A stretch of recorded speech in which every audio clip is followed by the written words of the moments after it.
முதல் வாசகம் நீதி தலைவர்கள் நூலிலிருந்த வாசகம். அதிகாரம் 6 வசனம் 11 முதல் 24 முடிய. அந்நாட்களில் ஆண்டவரின் தூதர் ஓபிராவில் உள்ள ஒரு கருவாலி மரத்தடியில் வந்து அமர்ந்தார். அந்த மரம் அபியேசர் குடும்பத்தவரான யோசுவாவுக்கு சொந்தமானது. அவர் மகன் கிதியோன் மிதியானியரிடமிருந்து கோதுமையை மறைப்பதற்காக திராட்சை ஆலையில் கதிர்களை அடித்து கொண்டிருந்தார். ஆண்டவரின் தூதர் அவருக்கு தோன்றி, வலிமைமிக்க வீரனே, ஆண்டவர் உன்னோடு இருக்கிறார் என்றார். கிதியோன் அவரிடம், என் தலைவரே, ஆண்டவர் எம்மோடு இருக்கிறார் என்றால் ஏன் இவையெல்லாம் எமக்கு நேரிடுகின்றன? ஆண்டவர் எம்மை எகிப்து நாட்டிலிருந்து வெளியே கொண்டு வரவில்லையா என்று கூறி, எங்கள் தந்தையர் எமக்கு வியந்துரைத்த அவரது வியத்தகு செயல்கள் எல்லாம் எங்கே? இப்பொழுது ஏன் ஆண்டவர் எம்மை இப்படி கைவிட்டு விட்டார்? எம்மை மிதியானியரின் கையில் ஒப்படைத்து விட்டாரே என்றார். ஆண்டவரின் தூதர் அவர் பக்கம் திரும்பி, உன்னுடைய இதே ஆற்றலுடன் செல்வாய், மிதியானியரின் கையிலிருந்து இஸ்ரேலை நீ விடுவிப்பாய், உன்னை அனுப்புவது நான் அல்ல என்றார். கிதியோன் அவரிடம், என் தலைவரே, எவ்வழியில் நான் இஸ்ரேலை விடுவிப்பேன்? இதோ மானசேயிலேயே நலிவுற்று இருப்பது என் குடும்பம், என் தந்தை வீட்டிலேயே நான் தான் சிறியவன் என்றார். ஆண்டவர் அவரிடம், நான் உன்னோடு இருப்பதால் நீ தனியொரு ஆளாக மிதியானியரை வெல்வாய் என்றார். கிதியோன், உம் பார்வையில் எனக்கு தயவு கிடைத்துள்ளது என்றால் நீர்தான் என்னுடன் பேசுகிறவர் என்பதற்கு அடையாளம் ஒன்று காட்டும். நான் உம்மிடம் திரும்பி வந்து எனது உணவு படையலை கொண்டு வந்து திருமுன் வைக்கும் வரை இவ்விடத்தை விட்டு அகலாதீர் என்றார்.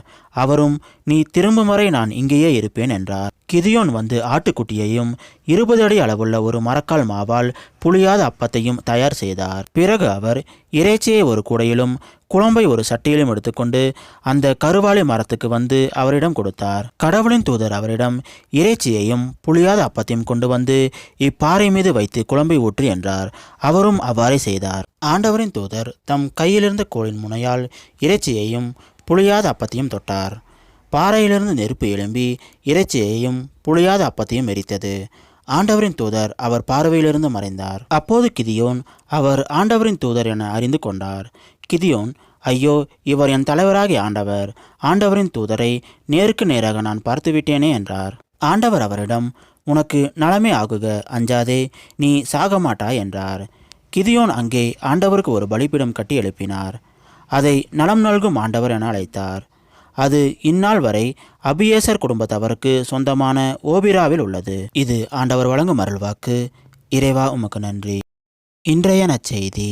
புனித மத்தேயு எழுதின செய்தி. இந்த வாசகம். அதிகாரம் 19 வசனம் 23 முதல் 30 முடிய. அக்காலத்தில் இயேசு தம் சீடரிடம், செல்வர் விண்ணரசில் புகுவது கடினம் என நான் உங்களுக்கு உறுதியாக சொல்கிறேன். மீண்டும் உங்களுக்கு கூறுகிறேன், செல்வர் இறையாட்சிக்கு உட்படுவதை விட ஊசியின் காதில் ஒட்டகம் நுழைவது எளிது என்றார். சீடர்கள் இதை கேட்டு, அப்படியானால் யார் தாம் மீட்பு பெற முடியும் என்று கூறி மிகவும் வியப்படைந்தார்கள். இயேசு அவர்களை கூர்ந்து நோக்கி, மனிதரால் இது இயலாது, ஆனால் கடவுளால் எல்லாம் இயலும் என்றார். அதன் பின்பு பேதுரு இயேசுவை பார்த்து, நாங்கள் எல்லாவற்றையும் விட்டுவிட்டு உம்மை பின்பற்றியவர்களாயிற்றே, எங்களுக்கு என்ன கிடைக்கும் என்று கேட்டார். அதற்கு இயேசு, புதுப்படைப்பின் நாளில் மானிட மகன் தமது மாட்சிமிகு அரியணையில் வீட்டிருப்பார்.